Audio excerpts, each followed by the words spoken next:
네, 안녕하십니까. 오늘은 중학교 2학년 아이들의 수학을 갖고 왔네요. 닮음의 활용을 갖고 오려고 하다가 닮음의 활용보다도 지금 현재 피타고라스랑 확률 쪽에 파트가 남아있고 해서 피타고라스랑 확률 파트를 어느 정도 빠르게 좀 훑은 다음에 활용의 문제를 또 갖고 오려고 합니다. 그래서 오늘은 피타고라스 정리를 좀 갖고 왔는데요. 원래 피타고라스는 중학교 3학년 선배들의 수학이었죠. 피타고라스로 인해서 고등학교 수학이 연결이 많이 되죠. 그래서 원래는 선배들한테는 중학교 3학년 때 처음 배우기는 하는데 지금 현재 교육체계가 바뀌면서 중학교 2학년 아이들의 수학으로 내려와 있는 상황입니다. 근데 이제 루트라고 하는 개념을 배우지 않은 상태에서 피타고라스가 중학교 2학년으로 내려온 거기 때문에 루트가 들어가 있는 피타고라스, 한마디로 난이도라든가 조금 어려운 피타고라스는 나오진 않고요. 가장 기본적으로 쓰던 피타고라스 정도만 이제 내려와서 좀 많이 쉽죠. 그냥 간단하게 말하면 쉽죠, 피타고라스가. 그래서 오늘은 좀 중학교 3학년의 수학에서 피타고라스를 몇 개를 추려서 중학교 2학년 아이들이 풀만한 아이로 갖고 내려왔습니다.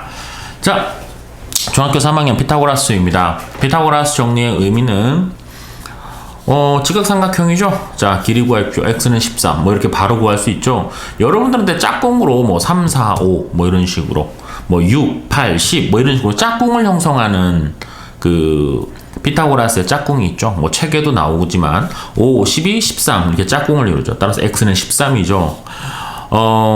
피타고라스입니다. 가장 긴 변 x의 제곱은 나머지 두 변의 길이의 제곱의 합과 같습니다.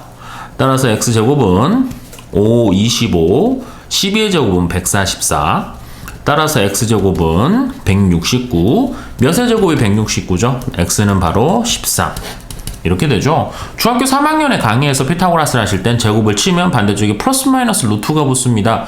라고 가리키는데 이 루트라고 하는 개념을 중학교 2학년, 아까도 말씀드렸다시피 중2는 루트라는 개념을 배우지 않습니다. 그렇기 때문에 이 루트라는 개념으로 설명을 하면 안 되고요. 따라서 루트가 살아있어도 안 됩니다. 그래서 딱 떨어지는 이런 제곱수의 값이 나오는 문제들로만 메꿔져 있죠. 지금 현재 중학교 2학년은. 그래서 제곱수를 좀 외워주셔야죠. 11의 제곱은 121, 뭐 12의 제곱은 144, 13의 제곱은 169, 14의 제곱은 196, 뭐 이런 식으로 15의 제곱은 225, 뭐 이런 식으로 돼 있는 20의 제곱수까지는 어느 정도는 다 외우게 시킵니다. 그렇기 때문에 여러분들도 어느 정도는 외우시고 문제를 푸시면 될 것 같습니다. 피타고라스는 또 중학교 2학년 건 너무도 쉬운 것 같습니다. 자, 6, 8, 10 끝! 이런 식으로 짝꿍을 좀 외워주셔야죠. 자, 가장 긴 변의 길이인 x의 제곱은 나머지 두 변의 길이의 제곱의 합과 같습니다. x제곱은 66에 36, 88에 64, 따라서 x제곱은 100. 몇의 제곱이 100이죠? 따라서 x는 10. 그래서 10. 이렇게 아까 말씀드렸다시피 짝꿍이죠. 6, 8, 10 뭐 이런 식으로.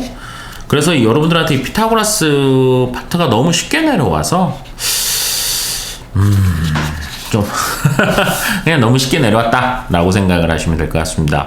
자, 색칠되어 있는 부분의 넓이입니다 라고 된 이 색칠되어 있는 부분의 넓이는 삼각형의 넓이와 같죠. 그래서 86에 48에서 2를 나누시면 24. 이렇게 게임 끝. 이게 공식이죠. 이게 공식이죠. 중학교 1학년에서도 쓰시고요. 중학교 2학년 아이들한테도 쓰시죠.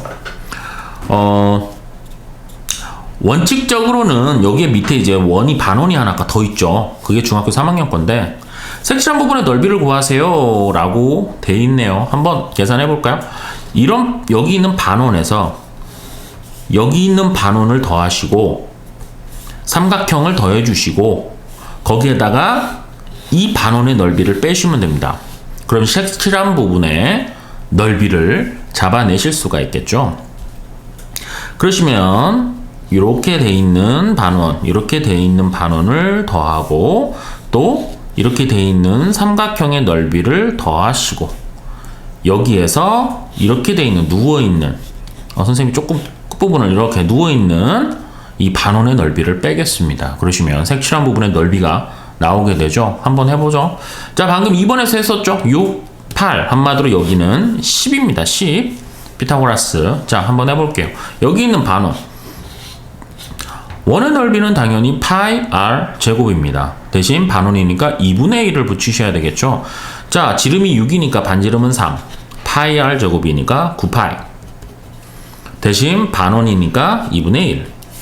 이게 이 반원의 넓이죠. 여기 반원입니다. 파이 r 제곱이니까 반지름의 길이는 4니까 4, 4, 16 파이. 반원이니까 2파이. 두 개를 더하시고요. 아, 뭐 이거는 당연히 8파이 나옵니다. 여기에서 삼각형의 넓이를 더하시면 됩니다. 그러면은 86에 48에서 2를 나누시니까 24. 계산하시면 이게 바로 여러분들한테 이제 최종적인 도형의 이제 넓이가 되겠죠. 그냥 바로 계산할게요. 2분의 25파이 플러스 24라고 하는 전체적인 넓이가 됩니다. 여기에서 이렇게 되어 있는 반원의 넓이를 빼주시면 되죠. 이렇게 되어 있는 반원의 넓이. 자, 반원은 당연히 아까 여기 10 알고 계시죠? 반지름의 길이가 5니까 파이 r 제곱에 의해서 25파이. 반원이니까 2분의 1 하시면 이 반원의 넓이가 됩니다. 이 부분의 넓이를 빼시면 이렇게 빼시면 색칠한 부분의 넓이가 남겠죠. 2분의 25파이, 2분의 25파이 없어져서 답은 24라고 하죠. 따라서 색칠한 부분의 넓이는 24입니다. 그래서 아까 공식처럼 이렇게 색칠한 부분의 넓이는 삼각형의 넓이와 같습니다. 라고 해서 86에 48, 2 나누시면 24라고 하죠. 공식처럼 외워주시는 게 맞고요. 중학교 1학년, 중학교 2학년에도 나오고요. 밑에 있는 반원을 이렇게 그리시면 중학교 3학년에서도 지금 현재 나와 있는 공식입니다. 공식이라고 생각하시고 한번 풀어보시면 뭐 충분히 쉽게 풀리시는 파트일 겁니다. 이 그림도 중학교 3학년에 나와 있는 모양을 그대로 갖다 쓰는데요. 반드시 외우셔야죠. 반드시 외우셔야 되겠습니다. 뭐 한번 해볼까요? 여기 6, 10. 자, 따라서 그냥 빗변의 길이가 10이죠. 이 길이를 x라고 잡을게요. 따라서 10의 길이의 제곱은 x의 제곱과 6의 제곱을 더한 거랑 같습니다. 10의 제곱은 100이고요. x제곱이요. 66에 36이고요. x제곱은 64니까 x는 8. 그래서 아까 6, 8, 10 짝꿍입니다. 라고 외우게 시키죠. 자, 그 다음부터 여러분들한테 한번 기본적인 공식 하나 설명할까요? 자, 여러분들한테 이렇게 직각삼각형이 나오고요. 이 변으로 정사각형을 하나 이렇게 만드십니다.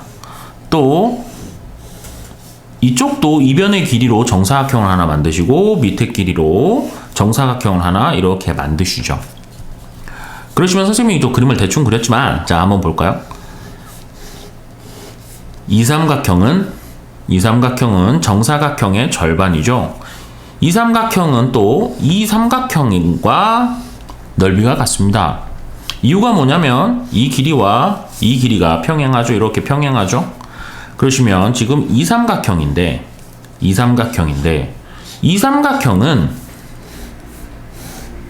이런 느낌을 보이죠. 지금 이건 초등학교의 기본으로도 쓰시죠. 밑변의 길이, 높이. 이 삼각형에서의 높이는 이게 아니라 당연히 이 수직으로 되어 있는 이 길이가 되겠죠. 밑변의 길이, 높이, 밑변의 길이, 높이가 서로 같기 때문에 넓이가 같습니다. 따라서 이 삼각형과 이 누워있는 삼각형이 서로 같죠. 또 이 누워있는 삼각형은 다시 이 삼각형과 넓이가 같습니다. 이유가 뭐냐면 다시 이렇게 되어 있는 지금 정사각형에서 이쪽이 한 변의 길이가 되고요. 정사각형에서 이쪽도 한 변의 길이가 되죠. 또 하나 정사각형에서 한 변의 길이가 되고요. 또 정사각형에서 한 변의 길이가 됩니다. 이 한 변의 길이를 서로 이렇게 이은 거죠. 이렇게 이었죠. 이렇게 정사각형의 한쪽 각, 이 삼각형의 한쪽 각, 정사각형의 한쪽 각, 이쪽 각. 한마디로 각도 이렇게 똑같죠. 따라서 SAS 합동을 형성합니다. 따라서 이렇게 누워있는 삼각형은 또 뭐 이렇게 내려와 있는 삼각형과 넓이가 같게 됩니다. 라고 되어 있죠. 얘를 또 평행하게 일자로 수직으로 이렇게 끊어버리면 당연히 이 삼각형은 또 이 삼각형과 넓이가 같습니다. 당연히 이유는 밑변의 길이가 똑같고 이 부분이 높이죠. 근데 이 삼각형의 높이는 이게 아니라 또 여기입니다. 그죠? 그렇기 때문에 이 네 개의 삼각형의 넓이가 다 같습니다. 자, 이 삼각형 다시 이 삼각형은 누워있는 삼각형과 같고 다시 올려져 있는 삼각형 다시 요 삼각형과 같습니다. 반대쪽도 똑같습니다. 이 법칙에 의해서 이 법칙을 그래서 머릿속으로 외우게 시키죠. 공식처럼 외우게 시키죠. 이거를 머릿속으로 갖고 계신다라는 가정하에서 이 삼각형의 넓이는 당연히 밑에 i는 그릴 필요는 없고요. 이 i는 파란색으로 그릴까요? 이 삼각형, 이렇게 누워있는 삼각형, 이렇게 이 삼각형은 이 삼각형과 넓이가 같습니다. 근데 이 삼각형은 다시 정사각형이 절반으로 끄는 삼각형하고도 같습니다. 그죠? 자, 따라서 정사각형이니까 8, 8에 64. 64에서 절반을 의미하는 삼각형이니까 32라고 되어 있는 넓이를 갖게 될 것 같아요. 따라서 이 부분 ABF라고 하는 삼각형의 넓이는 32라고 나타내실 수가 있으십니다. 기본적인 공식이라고 생각을 하시면 되고 이 합동의 관계에 대한 기본적인 공식을 마스터하시고 문제를 푸시면 어느 정도 풀 수 있는 문제입니다. 이 그림을 경계로 여러분들한테 중학교 3학년의 피타고라스 문제를 어느 정도 오늘은 다 갖고 와서 풀어봤습니다. 대체적으로 중학교 3학년의 피타고라스에선 이 문제, 중학교 2학년이죠. 이 문제가 조금 어려운 축에 속하지 않을까라고 예상을 합니다만 중학교 3학년 선배들에 비해서는 조금 쉬운 편에 속하는 그 말이 맞죠. 이 피타고라스를 선생님이 계속 강조하는 이유는 수학의 기본입니다. 고등학교 올라가서 여러분들 수학을 하실 때 가장 기본으로 하셔야 되는 파트 중에 하나니까요. 반드시 마스터 하시고요. 대신 중학교 2학년에 내려오면서 너무 쉽게 내려온 게 아닌가라는 생각을 조금 하게 합니다. 그래도 파트를 빠르게 끝내시고 나머지 파트도 공부를 좀 하시면 피타고라스 정리 파트는 여러분들한테 크게 발목을 잡는 파트가 아닐 거라고 예상을 합니다. 자, 오늘 중학교 2학년 수학은 여기서 마무리하도록 하겠습니다. 자, 이 땅의 1만 2천 수포자들이 힘을 내는 그날까지 화이팅 하도록 하죠. 오늘 수학은 여기서 마치도록 하겠습니다. 고생하셨습니다.